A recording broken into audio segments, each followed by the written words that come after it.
even on Aboriginal communities, every community is different. People are different, but on this community, because back in the from the 1930s on through the 1940s, and when white man first, started taking land off the people, off my people, the governments at that time put those people from traditional owners from around the state, put them on communities such as Cherbourg, Woorowinda, Palm Island, all those places, and it was kind of hard. But a lot of our mob, you probably heard about the stolen generation. Oh, yeah, definitely. People who came here and even for a long time they didn't even know their own people, their own biological families, and because they were displaced. They were Cherbourg is known as a community of many tribes because there were many people brought from many different places and placed on this community. And as time went on, they amalgamated with it, and they sort of, I think that they weren't really just families on their own. They were families that joined together, and they had to get together to survive.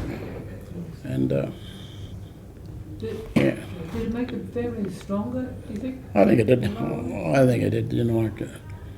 Although there are individual families, but as a community, especially Cherbourg, I know this community there were people like the Kalali mob from Burragubbies, Waka people from the Waka people are from here, from this area.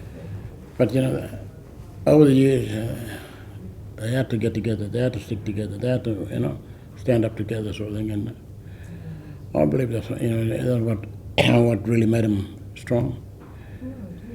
And just imagine being Kulpi, from a place like Kulpi, which is in the southern western area of Queensland. There were a lot of people born from there, and a lot of people were born from Mount Isa, from Townsville, Palm Island, even Brisbane, even down at Beaudesert, places all over Queensland. They were brought and shoved onto this community, and then when you were on this community, they weren't allowed to leave. And you had to be. Then as things progressed, only way you can get out of it is you get a permit to go to town to do shopping. If you had money at that time, back in the 1940s and the 1950s and onwards, it was. I think things were pretty hard but I think that's what made the people strong. That's what made them. That's what put them together, brought them together. Especially that, putting together. The thing is, even they had dormitories, they had boys' dormitories, they had the girls' dormitories, and a lot of those girls and boys weren't only from Cherbourg, they were brought from other places also, and it was kind of hard back then, but it also made us hard, I suppose, as people. And the Queensland government were supposedly caretakers for the community in Queensland. I think, there's a lot of wrong done by the governments, and that's why they created the stolen wages from the people. Like people used to work here for nothing. Whatever paid they were supposed to get went back to the government, so they say, to buy the food that the people were given, they were given flour, sugar, tea, rice, treacle. And it was sad because you had to line up to get your food or whatever. Then I believe it was hard, especially on the parents and with the kids. A lot of back then. I remember. Well, I had three sisters. I lost three sisters. And they were around 1, 2, 3 years of age, and because of the poor food, that wasn't very nourishing, I suppose. It was hard, and there's not too many from those days around now, but I mean, what makes us strong, I suppose, is we had to be strong, You had to be strong. Our people had to, it's kind of hard, but. Could I ask about the system of governance here? The way of Well, only Wi-Fi was running at first, and then there was these community councils, where people were voted on. Well, and how does that go down with people voting and all that? Well, is it a cultural? It's not a traditional cultural thing, but. Well, the thing is, when we were kids, we can, culturally, a lot of our stuff got taken out of us. If you just say anything, and you try to talk lingo, talk Aboriginal in a traditional way, even at school, you get the white teachers who were there. The majority of teachers were white. There was all white teachers, but they had a couple of Aboriginal teachers' aides and that, to sort of help out. But if they heard you saying things about, like in lingo, Aboriginal stuff, then you were ridiculed, you were classed out. They said you're a mile, and that means you're a silly black one. Yes. And well, you get in trouble. You get caned if you weren't allowed to speak your own lingo, your own language, because you're at school to learn English, at school to learn the white man's way of saying, doing things, and a lot of us. Even me, I'm 67 now, 68 this year. I can't even speak in lingo. And then my grandmother tried to teach me, but we had that thing up here that if you were a mile if you learned those things. You were ridiculed by the other kids then. And that's the way the system was sort of set up to make sure that we didn't really pass it on. And I wasn't passed on it.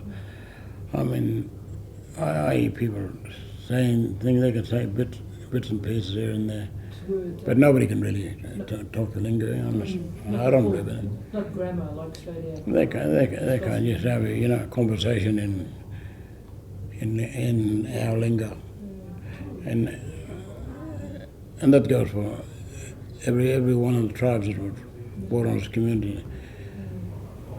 Do you think it's true to say they were trying to really break and get rid of any cultural identity?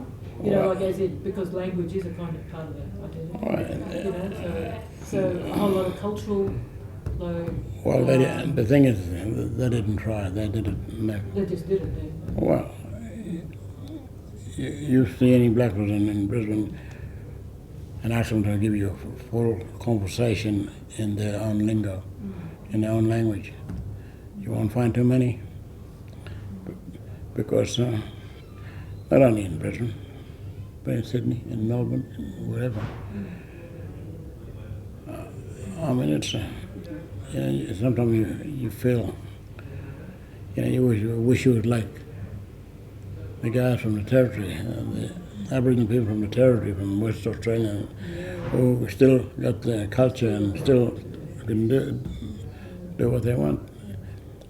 We weren't allowed to have that here, allowed to do that here. Even the older people, when we were kids, they were ridiculed too, also by the white officials who were here at the time.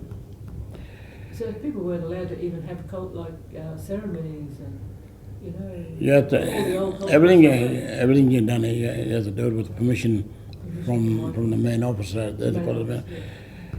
You had to have permission to do things, especially dances or crowbars and whatever. And that's the way things went. But would you wouldn't say that people are got no culture now? Some people do say that, but some white fellows say that, but I hear some black fellows say. But do you really believe that? I can't believe that people haven't got culture. Well, I think the way we live, the way we communicate, and although we don't speak our language, we still got it there within us. We know that, like our black fellows look after, other than help with the kids, or help with somebody else's kids and whatever. And it's there. I don't think it'll ever be broken, although we don't speak it. We live it. Right. So other things might go, but people still live culture. You're going to give it to the white officials who were on this community, but they really took away a lot. And they took away our culture. They had jail houses, they had men's jail, they had the women's jail. And if you stuffed up, that's what they reckon. If you mucked up, then you were down for a fortnight or so in one of those cells that they had in the community. And the worst thing about it is the police that policed it were our own people. Because they were intimidated. I believe they were intimidated by the officials at the time. But Cherbourg, like I said before, Cherbourg is known as a community of many tribes, but sooner, as time passed on, people, from different backgrounds, they married into another, and so everybody know that, the traditional tribe group and all this and that, but the majority of people, like the people who were brought across here from Cunnamulla, Colby and them places, or down from the north, they know where they come from. And they claim that, but we're Cherbourg mob. Yeah, and Durhambul, like where my great-grandmother came from here, and her cousin or something, Overlanders. Yeah. And Durhambul, Rockhampton. What I was going to further ask was just about, the strength of what we were talking about before, just the strength of Aboriginal people. It's always amazed me the adaptive strength of Aboriginal people, how they just learned a whole lot of things in real hard times, learned how to really use technology, a whole range of things that they just sort of, in their own way, just fought back against white fellas. So they didn't they were in power, but they didn't completely have it over. Our mob, wasn't going to lay down and just die and just pass away with it. And I believe inside, they were very strong. Yes. And when I talk about Aboriginal people, I talk about Cherbourg, especially my people, because although it's Cherbourg is noted for community of many tribes, but I'll keep saying that because there are a lot of people here from different backgrounds culturally, but I think instead of suffering, everybody just got bound together and just got together and just went with the flow. Things have changed a lot because back in the early days, so a lot of our kids were dying, and they were dying in the hospital here. And like I said earlier, I had 3 sisters who died at very young age, and they were all died in the hospital here. But things, with I suppose today's technology, things have changed a lot, and I reckon once you Cherbourg Murray, you'll always in Cherbourg Murray. That's the way I look at it anyway. It seems like people from here, they go to Brisbane or elsewhere, but they all come back. Well, A whole lot of people. they're the community, they're the Cherbourg community in Brisbane alone. That's right, it's a big community, yeah, in Brisbane. I mean, there's a lot of Cherbourg people in Brisbane. Yeah. And there's a lot in Townsville, a lot of, and they all keep the connection, Yeah. Keep the thing going. Yeah. Well, I first became mayor, I first became a councillor in 1990. A councillor. A councillor. And late 1990, they were short of a councillor. We got one councillor at that time. Had to vacate that position, and it was 6 months ago. And they had 7 councillors in council at that time, and they only had 6. That was instead of the mayor. They didn't call them the mayors back then. They called them the chairperson of the Cherbourg Council, Cherbourg Community Council. It was known by then. So in October 1990, the council, who was in council at the time, chose from the community to replace that person who wasn't, and they chose me. So the next, in 1991, they had a council election. So I ran, and I became a councillor for 3 years, from 91 to 94. In 94 was when they first ran. The election was the first election for the mayor. It was still a community chairperson at the time, and I won that election. So from 94 through to 2008, I remained in that position, and that was 14 years. 14 years, wow. So that was 17 years with being the councillor for 17 and a half years for being a councillor, and the mayor. I got ousted in 2008. Then the election, then the term was moved from 3 year to a 4 year period. And in 2012 I was elected again, and I'm back. So that's the period now while I'm back on council now. But I was up in Cairns last week, and there's 90 other, well, there's 80 other beside me, Aboriginal mayor, and there's a couple of Torres Strait Island. Yeah. We have what they call the Indigenous Leadership Forum, and we all get together and try and get governments to relax on some of the racist policies and whatever they got on the communities, and the thing is, what helps now is they got ministers who can help us, who sit there at the same table as us, and we talk about our issues, and it helps, because tomorrow there's 2 guys here who was in here just before you come in. They can talk about the alcohol management plan, and although none of us drink, it's up, the community. I believe we've been dictated to when the program was first brought in on the community, and it's something that they don't do to anybody else. only do it to Aboriginal people, to Aboriginal communities, and it's hard, because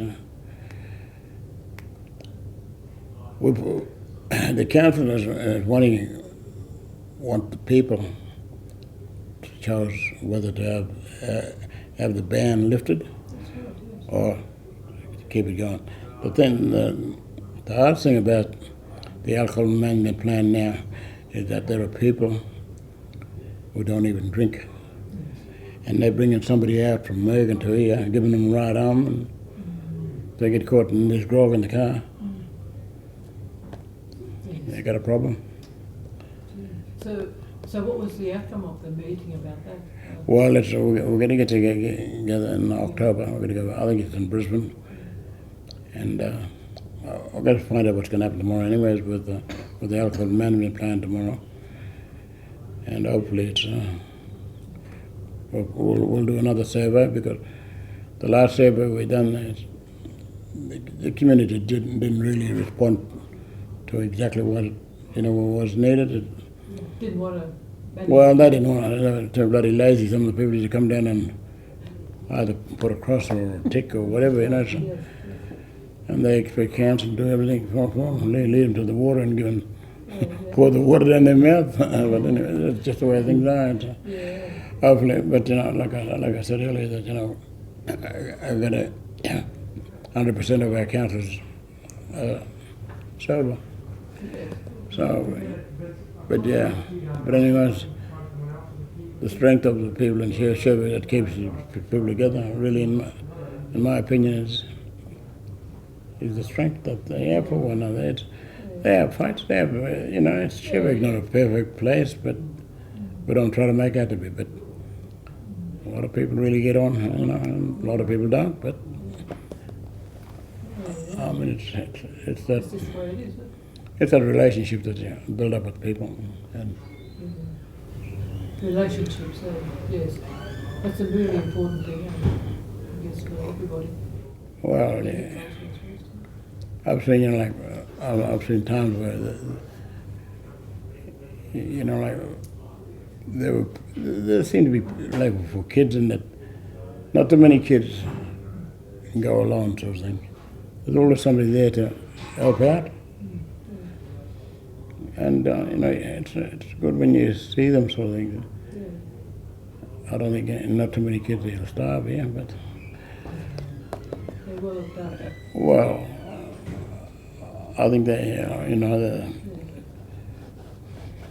I might be wrong, but I don't think so.